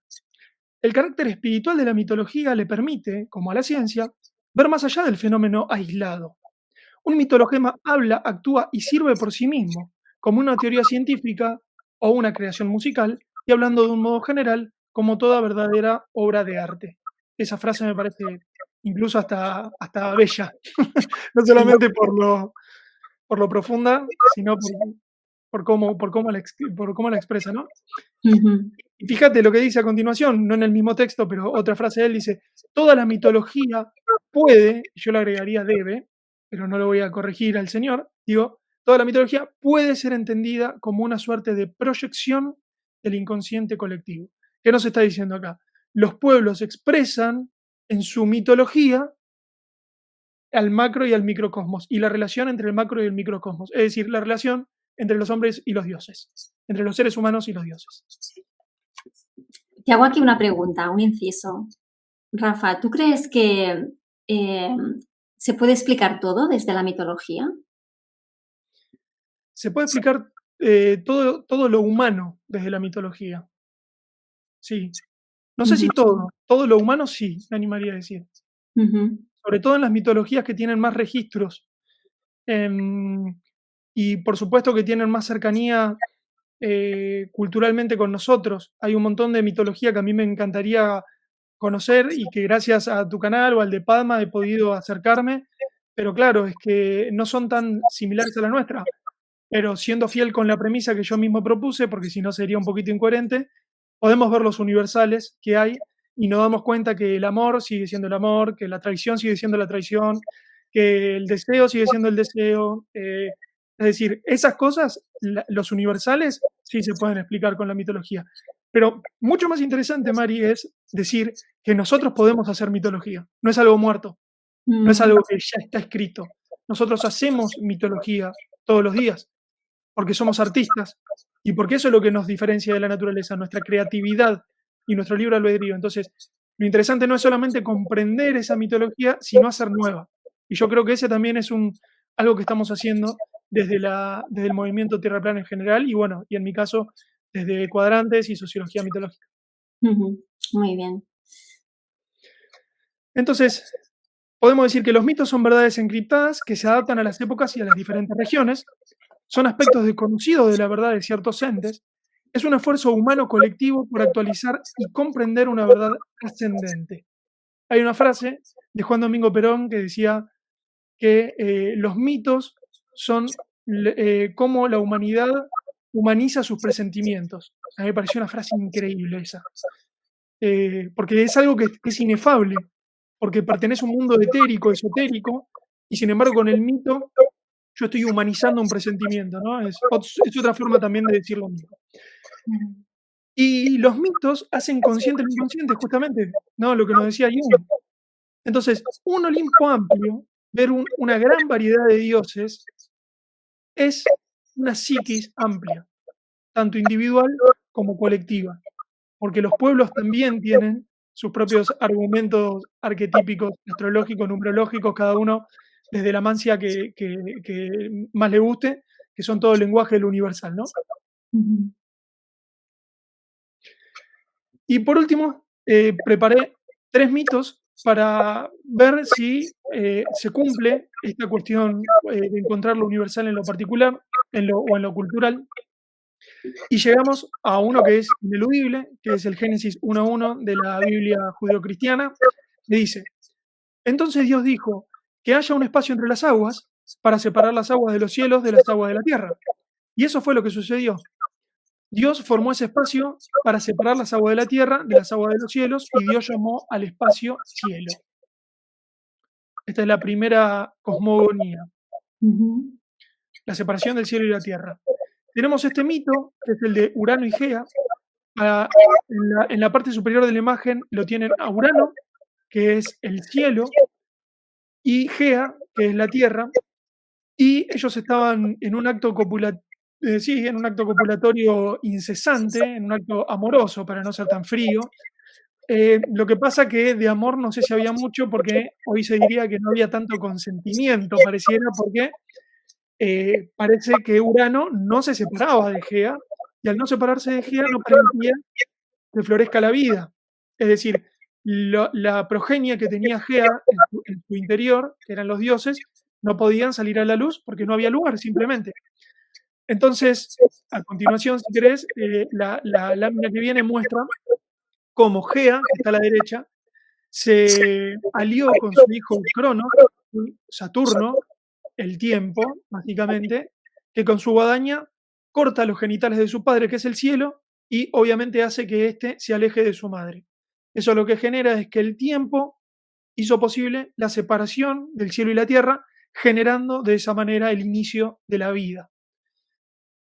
Así que vemos claramente una similitud, ¿no? En esta cuestión de la separación del cielo y de la tierra.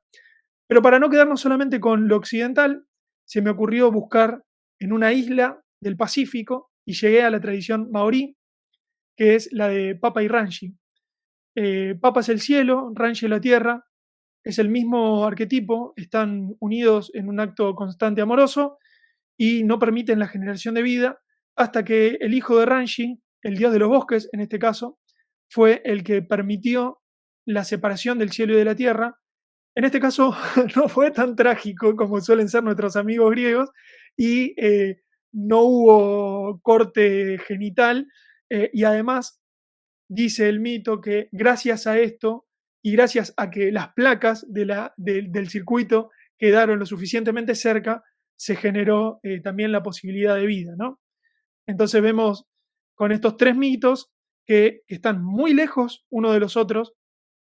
Bueno, quizá el griego y el hebreo no estén tan lejos en términos geográficos, pero creo que se entiende el punto, ¿no? Son tres culturas diferentes, momentos diferentes de la humanidad, y sin embargo llegan a universales casi idénticos. Lo único que se modifican es la cuestión artística, que eso es lo lindo de la humanidad, que un español va a decir la cosa de una manera con su tonalidad, que a mí me encanta, con sus acentos, nosotros lo vamos a decir más a lo brusco o como sea, porque tenemos nuestra propia estética y eso es lo que hace maravilloso el crisol de pueblos. Y eso es lo que molesta mucho, ¿no? Esta cuestión 20-30 de querer igualar todo de un único gobierno, una única moneda. Les gusta lo único y a nosotros nos gusta lo variado. Y mucho más importante, la reafirmación de lo variado en el conjunto, que es la alquimia final. Es poder ser mi mejor expresión individual en una comunidad. ¿Sí? Así que por eso nosotros reivindicamos mucho esta cuestión de la comunidad. Y creo que, bueno, claro, la cosmovisión heliocéntrica, nosotros decimos que es ateo materialista, es una interpretación artística de la cosmovisión. Esto que estamos viendo no es ninguna foto real de una ni nada, sino que es una interpretación artística de la cosmovisión, que es el resultado del establecimiento político de una forma de concebir el cosmos. Entre otras cosas, es ni más ni menos que la anulación de la integración del macrocosmos y el microcosmos. No solamente la anulación de la vida en términos holocausticos, si se quiere, sino es la anulación de nuestra función, de nuestro papel en este mundo, que es descubrirnos a nosotros mismos integrando el microcosmos y el macrocosmos. ¿Y entonces por qué es importante la Tierra plana? Bueno, porque nos estamos yendo de esto, entre otras cosas, ¿no? La integración del micro y el macrocosmos es parte de nuestra cosmovisión, la cosmovisión que planteamos. Repito, no estoy incluyendo a nadie que no quiera ser incluido, no estoy hablando por nadie que no quiera ser representado por esto, es la individuación y la conformación de la comunidad. La individuación es el camino de autoconocimiento que lleva a cabo una persona o ser para convertirse en quien es conforme a su propia naturaleza o individualidad, agregaría esencia, entendiendo la misma como la peculiaridad última e incomparable que le define. Esa es la individuación. Y por otro lado, la comunidad es que tiene implícito el bien común, que como decía hace un rato, esto está en debate constante, para mí es una verdad, pero esto está en debate constante, la comunidad es el yo en el nosotros. El individuo no se diluye en una masa, sino que es la reafirmación de las individualidades en el colectivo. Es la Mari más Mari que puede hacer, el Rafa más Rafa que puede hacer, conformando una comunidad, ¿no? Y creo que ya estamos por terminar porque, claro, acá vemos cómo esto tenía una suerte de animación, no se imaginen tampoco fuegos artificiales, pero se dibujaba primero un macrocosmos y luego un microcosmos integrado, y yo digo que de esta manera nosotros estamos volviendo a conectar con la sabiduría de nuestros ancestros, sean o no hayan sido de la misma tierra donde nacimos, eh, comprendiendo justamente esta integración entre el macro y el microcosmos. Y muchas gracias a vos, Mari, por tenerme en tu canal. Voy a aplaudir, Rafa. Qué bueno. Bueno, me ha encantado, la verdad. Bueno, espero que la gente que vea esta entrevista y esta presentación disfrute porque creo que está muy bien sintetizado todo el conocimiento, lo expones de maravilla. Y mira, ahora al final, cuando hacías la reflexión sobre el tema de, bueno, de ese yo y de ese nosotros, yo me lo llevo un poco al terreno yógico, ¿no? Que es un poco mi ámbito. Y mira, me ha venido a la mente la reflexión de que en este preciso momento la humanidad lo que hace es transitar el camino que va del tercer al cuarto chakra, ¿no? Que es desde el punto de ombligo hacia el corazón. No sé si se me ve, pero este es el camino que transitamos como humanidad, que es ir desde ese yo, desde ese centro de poder, desde esa parte más egoica, a el cuarto chakra, que es precisamente el concepto nosotros, ¿no? Aquí están los valores elevados de la humanidad. Y me ha parecido como muy bonito, ¿no? Que toda la exposición termine en ese aspecto, ¿no? Del nosotros y de la comunidad, porque, bueno, es importante conectar con tus dones, con tus talentos, con tu parte auténtica y genuina, pero todo eso lo tienes que poner al servicio de algo, porque no te lo puedes quedar para ti, ¿no? Sí, en términos cristianos, porque a mí me gusta mucho, aprendo mucho también. Yo le digo la mitología cristiana, pero creo que quedó claro que no le estoy bajando el precio, sino todo lo contrario, la verdad encriptada que hay por detrás, ¿no? Cristo decía, yo te amo a ti. Eh, Esto es, lo aprendí del Lole y me quedó para siempre. Él decía, los amo. No, no, no, no. Te amo a ti. Eso significa a tu versión, a tu esencia. Entonces, a mí no amo cuando a todos nos pasa. Todos hablamos algunas veces y se nos cuela el mundo y hablamos como masa. Es inevitable. Pero cuando brillamos es cuando somos originales. Y ser original no significa ser mejor o peor, significa que la máscara se parezca cada vez más al rostro.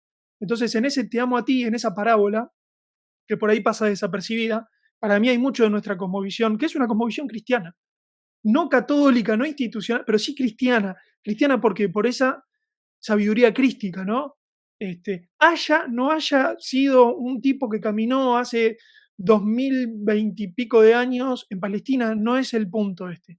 El punto es comprender esas verdades que podemos encontrar en él, que podemos encontrar en Krishnamurti, que podemos encontrar en María Guión Park, que podemos encontrar en cada uno de nosotros, porque cada uno de nosotros tiene una esencia única e irrepetible y sin semejante. Y creo yo que no hay mayor tragedia que haber pasado por el mundo sin mostrarle a los demás la mejor versión de uno mismo, que no es otra que nuestra esencia.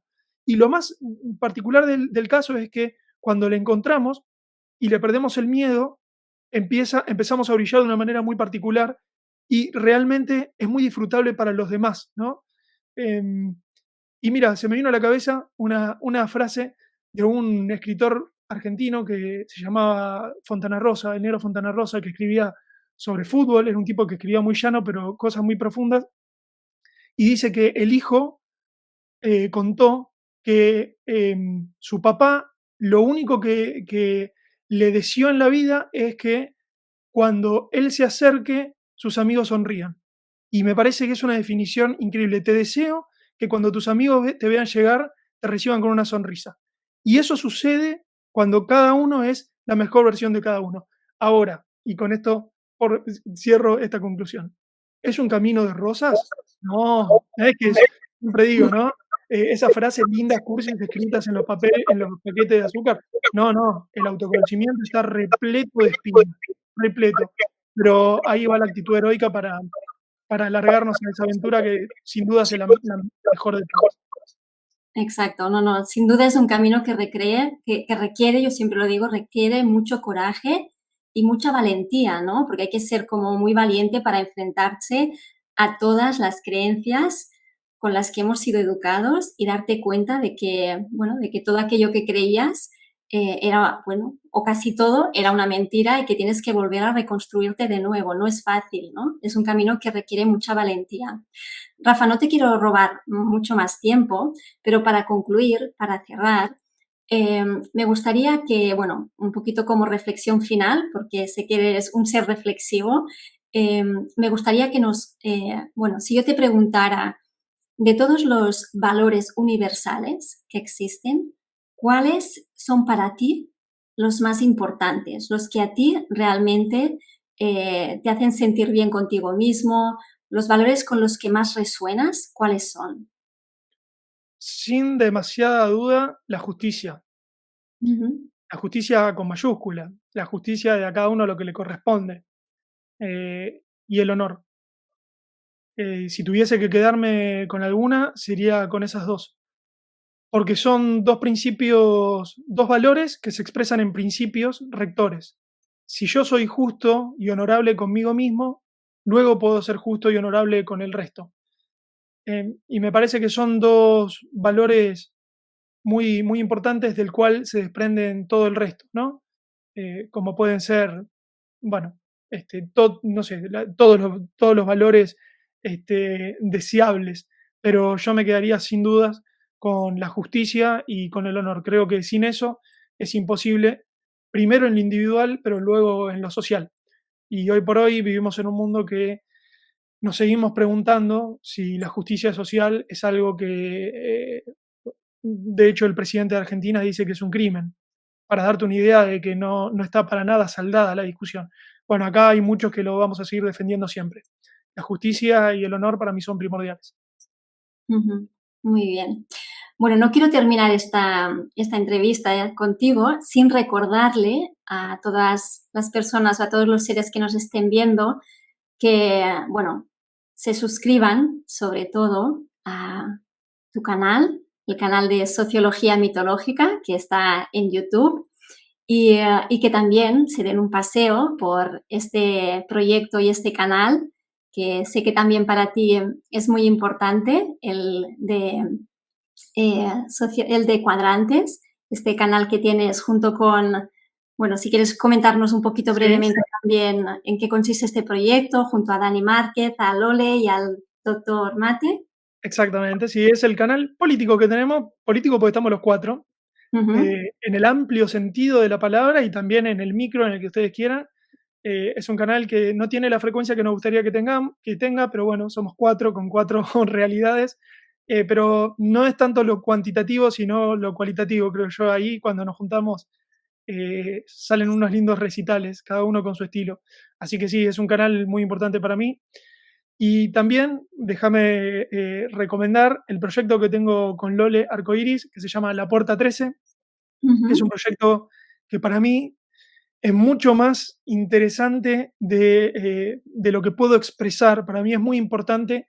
Se juntó una idea original de Lole, que él ya venía con un estudio muy importante de la semiótico, él es diseñador, entonces se dio cuenta que había símbolos que estaban siendo ocultos y de vez en cuando nos revolean un triángulo y un ojo para distraernos, pero hay símbolos como es el 13 que son, viste, vos decís, de la mala suerte. Mirá qué casualidad, ¿no? Que justo sea el de la mala suerte.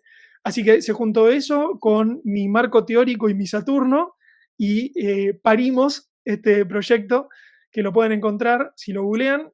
La plataforma se llama Savionet. Hoy por hoy es una academia virtual. Tenemos la loca idea de que en algún momento deje de ser virtual, pero hoy por hoy lo es. No es solamente un club cultural donde hacemos análisis, es un centro de investigación sociocultural. Analizamos películas, analizamos videoclips, analizamos autores, libros, bueno, de todo un poco, con un marco teórico, como digo. Y también trabajamos juntos en una consultora que se llama de la misma manera, con mucha gente del rubro, con muchos compañeros del movimiento TP que nos da mucha satisfacción hacerlo. Los acompañamos en sus proyectos, sean chicos, grandes, ideas chiquitas a más grandes. Así que para todos los que quieran, también nos pueden escribir y ponerse en contacto con nosotros. Y bueno, hasta ahí mis proyectos, que tampoco son tan pocos, tengo de todo. qué bueno, Rafa, no conocía este proyecto tuyo de la Puerta 13. Estamos muy contentos, mucho trabajo, mucho trabajo, muchas horas de grabación, son seminarios largos, y los que han ido entrando a la Puerta 13 ya se va transformando eso como en un nicho.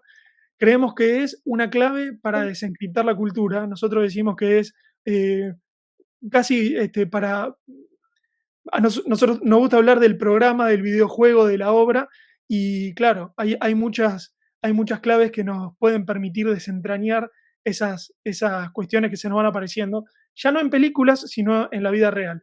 Y lo loco es que cuando entras por la puerta 13, de repente los signos y los símbolos te empiezan a saludar por la calle. Es muy extraño, pero sucede. Qué bueno, qué bueno.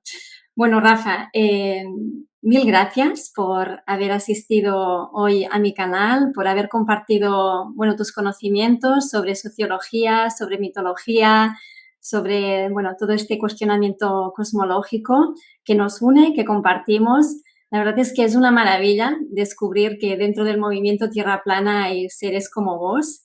Y bueno, estoy feliz y me siento infinitamente agradecida de haberte encontrado en mi camino. Eres una gran fuente de luz y, bueno, decirte que te quiero muchísimo, que me encanta compartir conversaciones contigo y que esta es tu casa y que vuelvas cuando quieras, de verdad. Bueno, muchas gracias, Mari, es mutuo. Me va a costar sacarme la espina de no haber podido estar en Menorca, pero bueno, sé que estuve bien, no voy a decir reemplazado, porque suena feo, pero creo que eso pudo haber sido el inicio de la inclusión del querido Sifu, así Sí, que no me arrepiento de esa, tenía que ser de esa manera. mm, Sabes que te quiero mucho, pero además te admiro, me encanta tu trabajo, y bueno, y haberte conocido personalmente, para mí fue muy importante porque se reafirman muchas de las cosas que por ahí a la distancia uno supone, pero cuando nos damos un abrazo ahí ujú. no hay posibilidad de disimular nada. Así que bueno, obviamente muchísimas gracias por tenerme en tu canal, estuve muy cómodo, me encantó, ojalá podamos repetirlo y te comprometo, por supuesto, a que vengas a Sociología Mitológica, porque también tenés muchísimo para aportarnos. Gracias, Rafa. Bueno, yo te recuerdo que yo ya he estado en La Plata, en tu ciudad, 2 veces. Así que ahora quien me debe una visita en Menorca eres tú. Así que espero que en algún momento las sincronicidades se den, el éter también te ayude y puedas aparecer en la isla. Así que aquí te espero. Bueno, gracias. Esperemos que Sifu no me saque el lugar, pero vamos a hacer todo lo posible. Bueno, bueno. Tendrás que ser más rápido que sí fue esta vez. Difícil, no sé si voy a poder.